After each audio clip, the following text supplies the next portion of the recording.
This is our first 392 Hemi we just got in for Jesse Green, putting it in the dark. You notice they made a lot of changes on the 392. It's got capacitors on the back here. These little capacitors, there's one on each side, and on 6.1s there's usually just one. This capacitor gives a little bit of extra energy to the starter for starting. Of course, we got our fuel line with a fuel pressure gauge right on. These are the new headers we're doing to have the V-clamp on that don't even use a gasket, so they make a really good coupler like a turbo clamp. They've changed a few things on it compared to the 6.1. This is our self-contained power steering. Notice we got the hard line here. This is your pressure, and this is your return. It's all self-contained power steering. We've got the factory compressor on it, but we have to use the GM pump for the reason being for the high pressure of the Chrysler pump, and we need on Ford racks and GM stuff. In early Chrysler, we have to use a GM pump. It's only like 950 psi.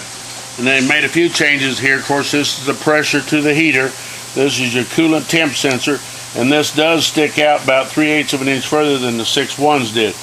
But when you get ready to do your gauges, you can. There's a plug right here that we have an adapter. You can put your coolant temp sensor there. Right here behind the water neck, notice that we've got the cam sensor sitting right in here now. And then way down in below, still in the same place like the 6.1s and 5.7, you can see the oil pressure. They did go to the new Mopar alternators that have a clutch on it, so the clutch actually slips a little bit when you first crank the engine up. And then of course this is the PVC system, and then down here the crank sensor is still in the same place, and up here is the knock sensor still in the same place. And there is place here for oil temperature, and you can take this out and put your oil pressure sending unit for your other gauges. And they did change the oil filter to where it leans forward like a 4x4. Of course, this pan's going to create a lot of problems with the front sump, but we have a pan to replace that. But this will be getting it on the dyno pretty soon, doing some running. But this motor makes like 480 horse.